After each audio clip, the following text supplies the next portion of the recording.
present Orbit 10, a play in 6 episodes by Peter Elliott Page. Episode 2, The Cylinder.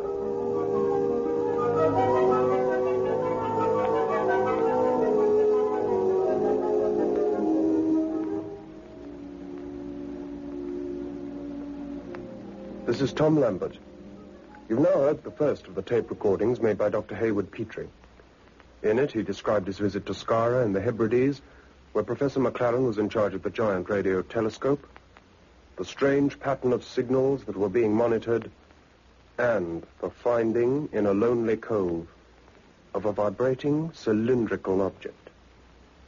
Already the thing we would come to fear was taking shape.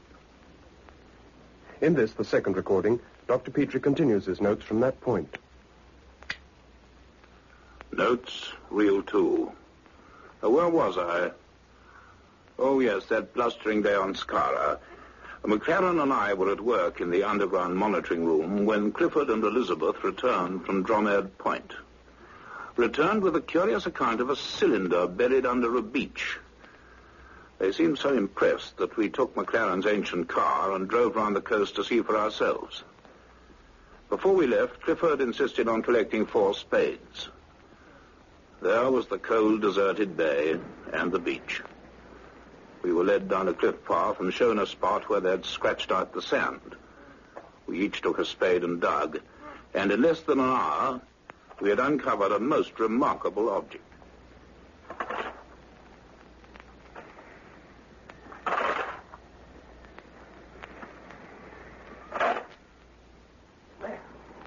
What on earth would you make of that, Haywood? It's a cylindrical shape, all right. 3 feet in diameter and about 8 feet long. But what it is under all that encrustation... Could it be some kind of natural formation? It's very regular. It almost looks like part of a pillar. But this is hardly an archaeological site. Clifford, you say you heard a humming sound. Well, yes. I guess it must have stopped while we were away. But Liz heard it, too. And there was that disturbance while the sea was still covering it. Yeah. Very curious. Well, what now? The tide will cover this spot again before long. Well, we've enough on our hands, but I suppose this is worth spending a little time on. Though what we can do here... Hey, can I make a suggestion? Go ahead. I noticed a crane truck back at the telescope. Yes, the transporter for heavy equipment. Well, the road meets the beach farther along. So it does. The crane and maybe some chain tackle. Well, look, I've driven bulldozers back home. I guess I can handle that. Well, it's the only way we'll ever get this thing out. All right with you, Campbell? Yes, of course. Very well. It's your operation, Clifford. Oblige me by not breaking your neck over it. No, sir. Or that crane, because that's something the college will have to pay for. I'll be careful, sir.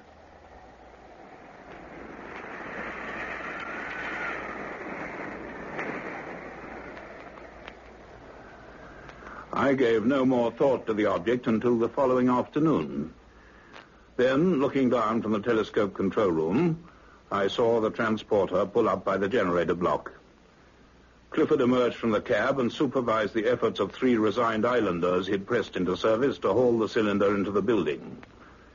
It seemed his salvage scheme had been successful, and that the object was lighter than I had imagined. That same evening, we found Clifford, Elizabeth, and Peter Garrick in one of the basement rooms, surveying their trophy with some pride. They had mounted it on trestles, and Garrick was armed with a hammer and a cold chisel. Lying there under the hard, white strip lights, the corroded cylinder might well have been the corpse of some hoary sea beast. This really is interesting. I've been taking measurements. The ends are perfect circles, 34 inches in diameter, and slightly domed. It's 90 inches long. If I can chip away some of these deposits, we can see what it's made of. Well, if it turns out to be solid gold, let us know. We'll be up in the signal box. Right, son. I'd be glad if you would come and take some notes, Clifford. Yes, sir. And you, Elizabeth. Yes, sir. I'll be up shortly. I'll just make a start on this.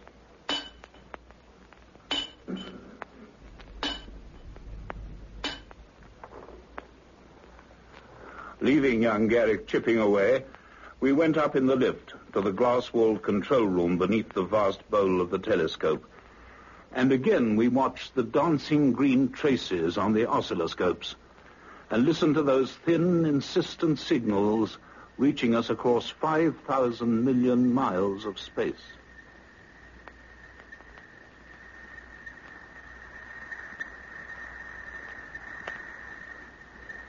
Hello. That sequence sounds familiar. Where's Garrett's chart? He's taken photographs of all the recurring waveforms. Yes, this looks like it. It's very similar. We got this on August 9th last. And before that on May the 3rd. You see, Hayward, it is systematic. There's method, intelligence behind this. Intelligence? But that means life in some form. Life on the outermost edge of the solar system, where no life can conceivably exist. Because of the conditions. Unimaginable cold, utter darkness. Poisonous atmosphere of methane and ammonia. Yes, no life as we understand it. I wonder.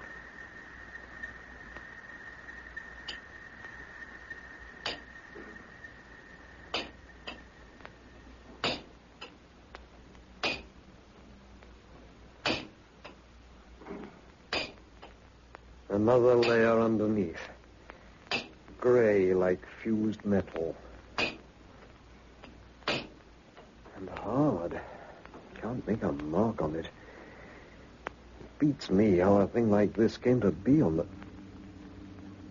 What? Oh, yes. They said this happened before. Must be some kind of stored energy inside. What was I going to... I can't think, was it... Oh, it's cold. I suppose I ought to... What? What's that? How did it get in? I must get through to... Ah!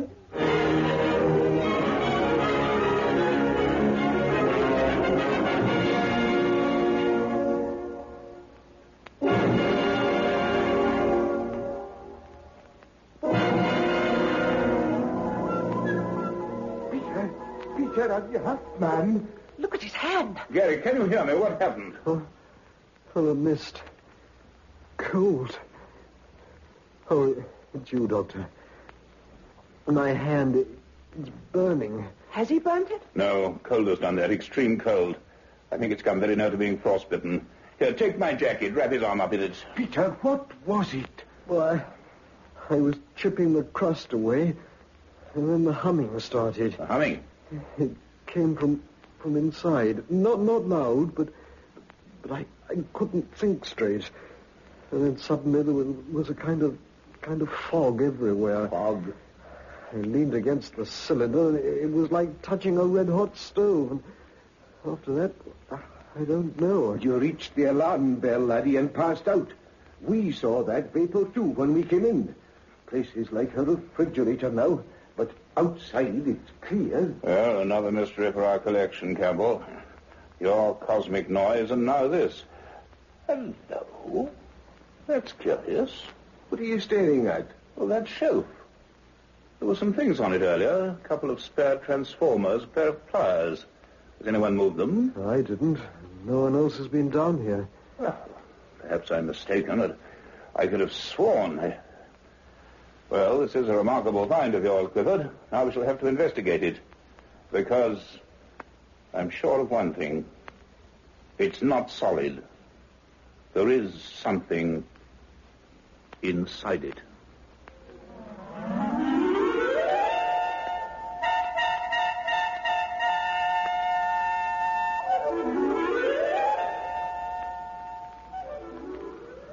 Later that night, we held a conference. The cylinder clearly possessed some disturbing properties. At Kirkuish, there were no facilities for investigating it thoroughly. But in my own modern laboratory at the college, well, with some regret, I proposed that we return to London and somehow take the cylinder with us. McLaren agreed. He was as curious as myself, but could spare no more time from his study of the signals. Well, a lot of arranging had to be done, but Clifford and Elizabeth did their share, and 3 days later we left Skara on the island steamer. The cylinder went with us, cradled in straw and enclosed inside a stout crate. Even as I watched it being hoisted aboard at Kirkhewish, the case swinging from the derrick had an oddly forbidding appearance. Why I should have felt that then, I don't know. But all the way back to Glasgow, it was just a confoundedly awkward piece of luggage. However, eventually we were relaxing on the express to London, with our trophies safely stowed in the luggage van at the rear of the train. Out of sight, but hardly out of mind.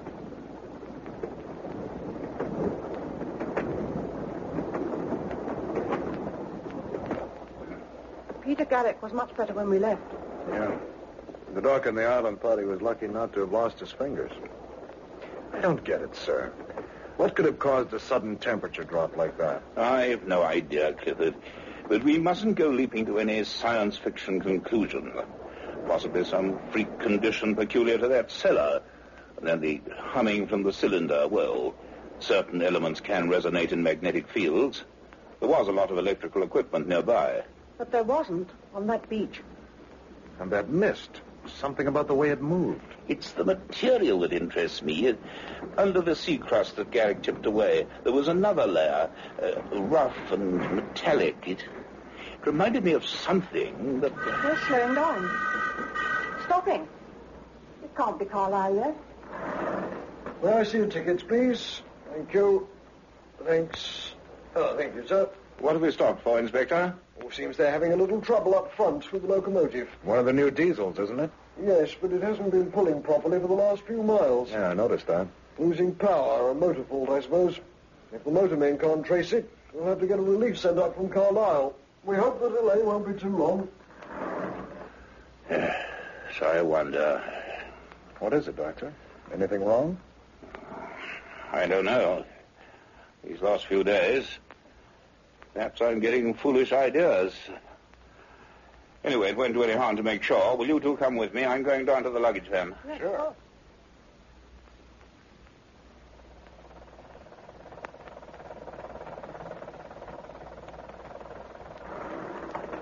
Just a moment, sir.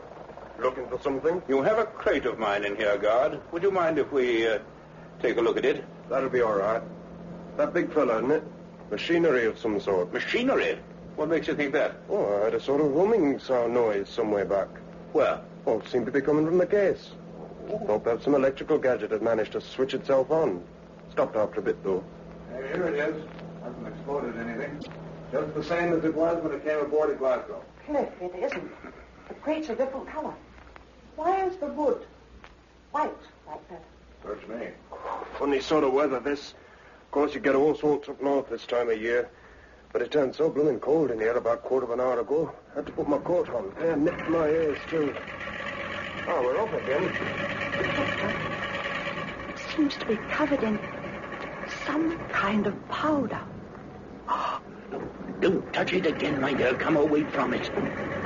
That's not powder. It's frost.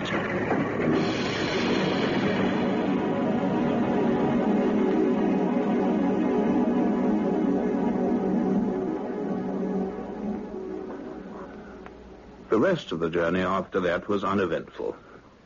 At Euston, 6 porters heaved the crate onto a waiting lorry sent from the college, and we followed to Kensington in a taxi.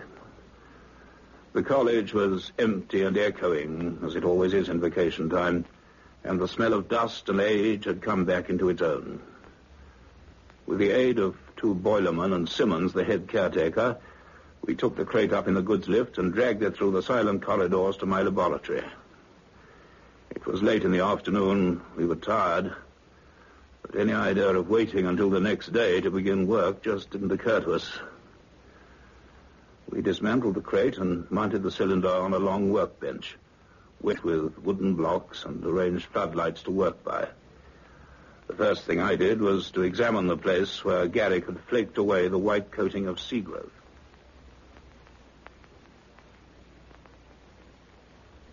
Yes. This was the surface before the Atlantic started on it, as it was probably when it first became submerged. grey, hard, and honeycombed with small bubbles. From these streaks, I should say traces of iron, copper, and nickel. It looks almost like a volcanic rock. Lava. No, this has been fused by a much higher temperature. Now, what... Yes, of course. I know where I've seen this before. On the surface of meteorites. Meteorites? But they get scorched up. Entering the Earth's atmosphere, yes. Well, the condition is similar. Clifford. Sir? Get the keys from Simmons and go down to the engineering department. Okay. Find some mallets and chisels. The heavier the better. What I want to know is, what is underneath this?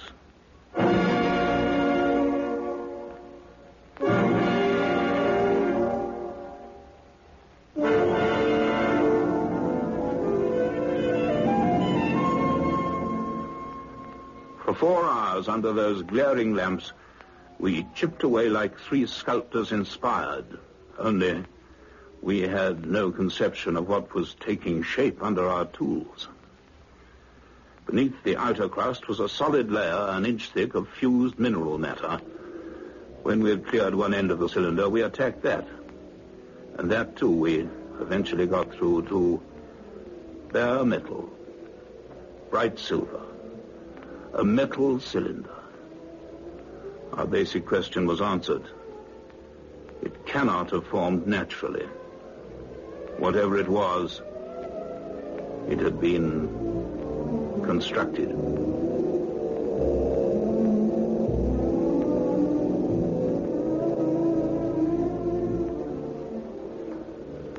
For a long time, we contemplated that smooth, gleaming surface. We had no suggestions, no theories. And then, and it seemed the only thing to do, we began to enlarge the area we had uncovered. Outside, the lamps came on in Cromwell Road, and theatre-bound taxis hustled on their way. By 8 o'clock, we had bared one entire end of the cylinder. There it lay, bright under the lights, like the end of a monstrous metal cigar case. At 8:10, I laid my mallet and chisel on the bench.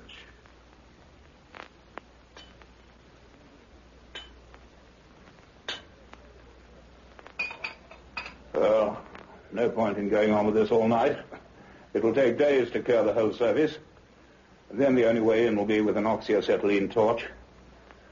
No, it's going to be a long job. And not necessarily one for us. How do you mean? Well, I'm beginning to wonder whether we mayn't be risking blowing ourselves and the college sky high. Some wartime beauty, you mean, that got washed up on Scarra. Yeah, we thought of that on the beach. It's possible. I think first we ought to have an expert opinion. I suppose the Ministry of Works are the people. But a bomb, a rusty mine, could that cause anything to happen now? I mean, what we saw? I don't know, Elizabeth. It seems about as sinister now as a stick of Brighton rock. Look, I think we should all go home. Tomorrow we'll reconsider it. Will you both be here at 11? Certainly. Good. Put those lights out, will you, Elizabeth? Right. Here's your coat, Doctor. Thank you. We can leave everything as it is. You coming, Clifford? Oh, yeah, sure. Don't forget your briefcase, Liz. No, thanks for reminding me. We went down in the lift across the dark entrance hall with its spreading dome and enormous crystal chandelier, and I said goodnight to my students on the steps outside. Then I hailed a taxi to take me to my house in Eaton Square. Clifford and Elizabeth walked away towards South Kensington Tube Station. It began to rain, and 10 minutes later, I understand, they were sitting in a coffee bar in the Fulham Road.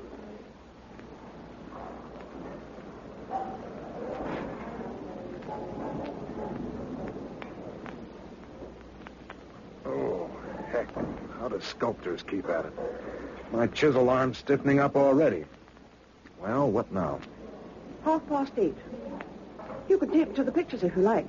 A movie at this time? Liz, you surely can throw off the cares of the working day. No point in brooding over this. We have some unexplained phenomena, an unidentified object. It just means experimenting until we find the answers. Just like that. And I'm the one without imagination. Me, I keep thinking of that Enormous great thing sitting up there like an overturned idol. Almost as if it's watching us. How silly. Just a slab of metal. Yeah. You know, Petrie didn't notice it. Could be just a scratch. On the other hand, if there is a way in... What do you mean? Well, I guess I should have mentioned it to the prof. I'm never going to sleep with this on my mind. And it won't take long to check. You coming? Where to? Back to the college. What, now? Yeah. Simmons will open up for me. Just a question of whether it's a line or a crack. A line or a crack? Yeah. Come on.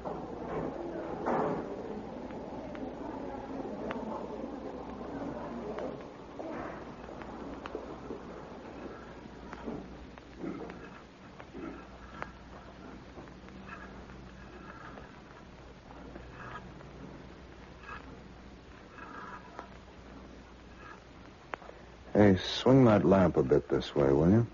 All right. Yeah, fine. Hey, this is it, Liz. Do you see here a thin line running right around the end of the cylinder? Ah, this wire's too thick. I know. Cigarette paper. That's it. Now, the thing is, will it... Yeah, it slides in. It is a crack, and deep. In the end, this whole section must be... Wait, Cliff, listen. Someone's coming. Who could it be? Not Simmons. He doesn't walk like that. Shh, wait.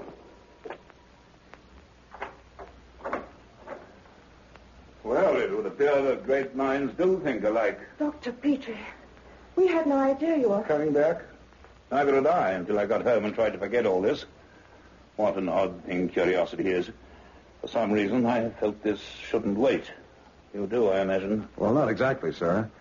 I noticed this earlier on. What?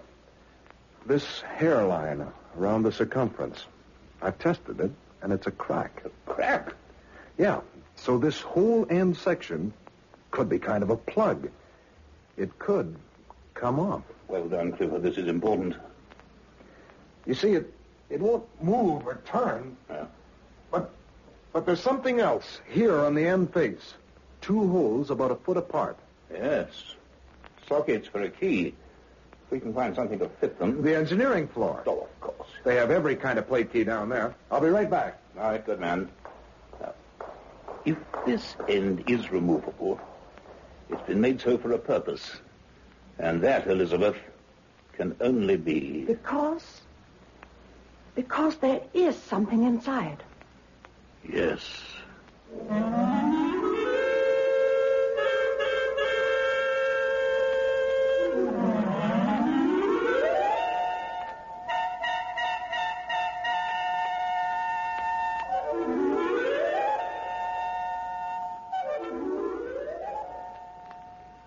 It seemed an age before Clifford returned with an assortment of buoyant steel keys.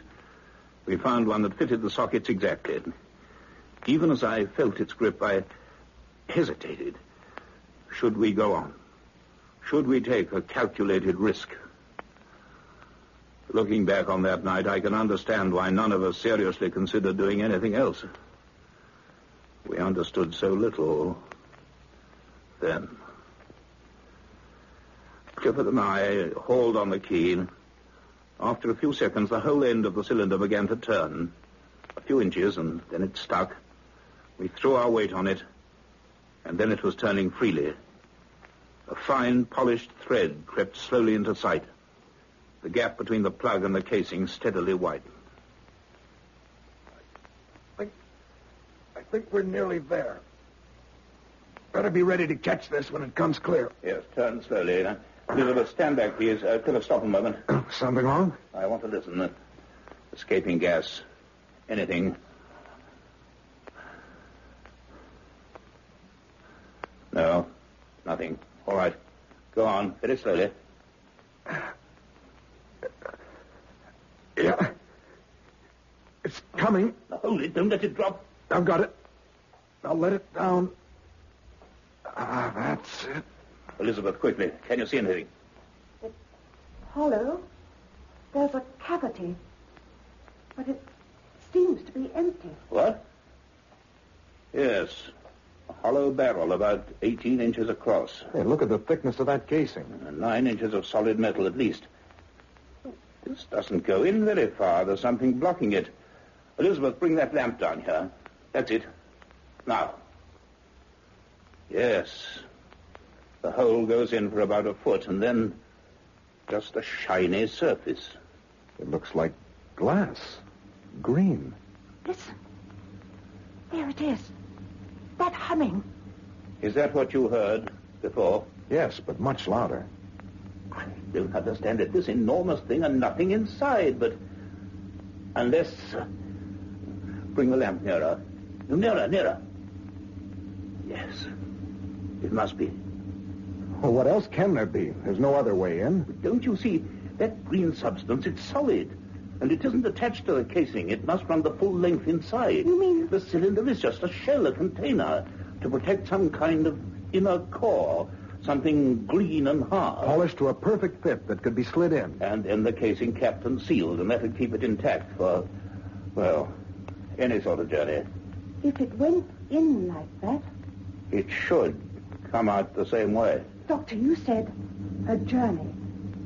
How long a journey? Where's this thing come from? I don't know, Elizabeth, and at the moment we'd better not speculate. We can't turn back now. We must know the truth for better or worse. But how can we drag it out? There's nothing to get a grip on. There might be a way. Yes, look. That roof span up there. Some chain and a pulley. Yeah, upend the casing and lift it off. It's the only way. Come on.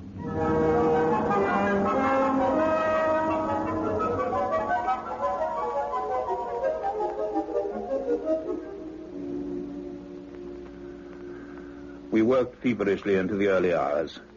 Again, we raided the engineering department, dragging up hooks, chains, and pulley blocks. We rigged the tackle over the cylinder, attaching the block to the steel span which crossed overhead, and shackled the lifting chain securely round and closed the end. And all the time, the thing on the bench continued to hum, softly and insistently. The chains swung and tightened. Slowly, the massive cylinder reared upright on the bench. There was a terrifying moment when it rocked and almost toppled, but then it settled firmly on its open end. There was a slither and a thud. The core had shifted. We went on dragging at the chain. The pulley clattered and our hands became slippery with grease. With nerve-wracking slowness, the casing rose, exposing inch by inch the thing it contained and guarded.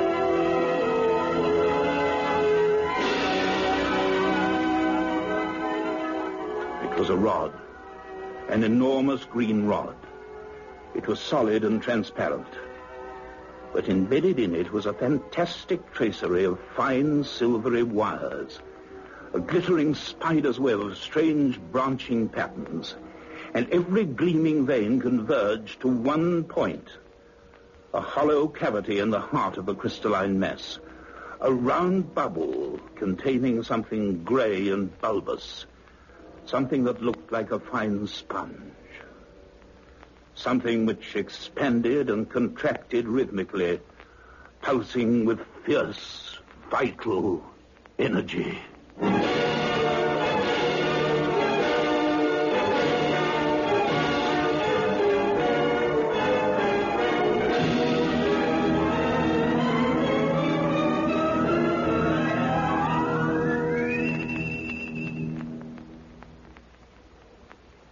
That was Orbit 10, a play in 6 episodes written by Peter Elliott Hayes and produced for the BBC by David Davis.